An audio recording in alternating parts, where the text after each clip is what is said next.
Sa kabila ng mga pangunahing pag-setback, ang gobyerno ay nananatiling nakatuon sa pagpapatupad ng Mindanao Railway Project, MRP, at ngayon ay ginalugad ang mga pribadong sektor ng pakikipagsosyo upang maisakatuparan ito, isang opisyal na nakumpirma. At bago natin ituloy, kung ikaw ay bago pa lang sa aking YouTube channel ay huwag kalimutan mag-subscribe at i-click na rin ang bell icon para lagi kang updated sa mga bago kong upload video. Sa isang eksklusibong pakikipanayam sa Sunstar Davao, sinabi ng Mindanao Development Authority, MOINTA, nakatulong na kalihim na si Romeo Montenegro na ang proyekto ay nananatili sa ilalim ng Kagawaran ng Transportasyon, DOTR, para sa karagdagang pag-aaral kasunod ng pag-alis ng interes ng pambansang pamahalaan para sa suporta sa pananalapi mula sa gobyerno ng China. Sa isang liham na napetsahan noong September 22, 2023, na nakipag-usap sa embahador ng Chino na si Huang Zilian, sinabi ng Kagawaran ng Pananalapi, DOF, na ang Pilipinas ay hindi nahilig na ituloy ang Chinese ODA Official Development Assistance para sa Mindanao Railway Project Phase 1 Tagum Davao Digos segment.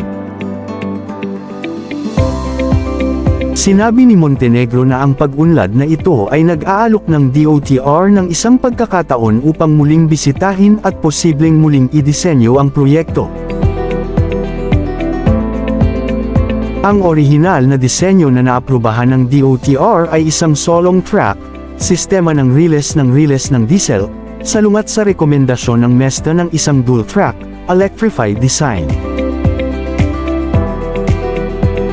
Nabanggit din niya na ang pag-alay ng proyekto ay nasesuri muli dahil sa malakas na pagsalungat mula sa mga apektadong residente at negosyo.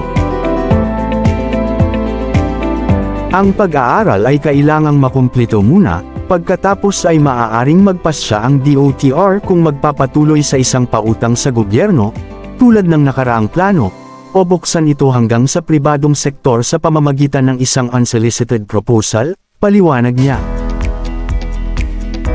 Gayunpaman, binalaan niya na ang pagmamadali sa proyekto ay maaaring mag-backfire. Aniya pa, kung iginiit ng gobyerno na magpatuloy sa isang flawed na disenyo o nagtutulak sa pamamagitan ng isang pagkakahanay na nahaharap sa malakas na pagsalungat mula sa mga komunidad at negosyo, maaaring maging mahirap. Kinilala ni Montenegro ang pagkabigo ng publiko sa mabagal na pag-unlad ng proyekto, kapag tinanong kung ang railway ay mamaterialize sa harap ni Pangulong Marcos Jr., bago bumaba in 2028, sinabi niya, hindi namin masasabi na sigurado, mayroong higit pa sa 2 taon na natitira. Nilinaw ni Montenegro na ang MINDA ay hindi direktang kasangkot sa pagbid o pagpapatupad.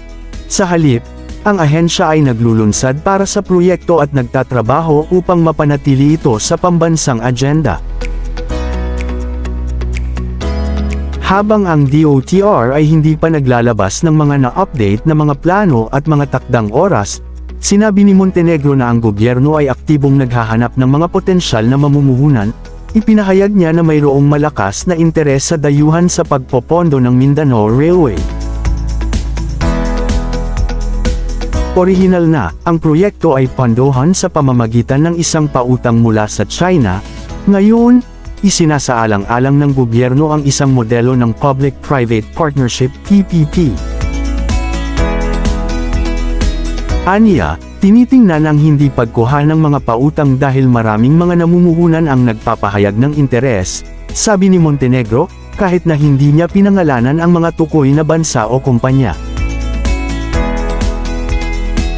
Mayroong maraming mga interesadong partido, ngunit wala pang finale, kami ay nagtutulak para sa isang PPP. Ang proyekto ng Mindanao Railway, ang segment ng Tagum Davao Digos ay nagkakahalaga ng 83 bilyon pesos. Once operational, inaasahan na mabawasan ang oras ng paglalakbay sa pagitan ng Tagum City, Davao del Norte at Digos City, Davao del Sur mula 3.5 oras hanggang sa 1.5 oras lamang. Samantala, ang budget para sa lot acquisition para sa proyekto ng Cebu Bus Rapid Transit, CBRT, ay naiulat na halos doble, swelling from 900 million pesos hanggang 1.7 billion pesos dahil sa mga pagkaantala sa pagkuha at pagtaas ng mga gastos sa pag-aari.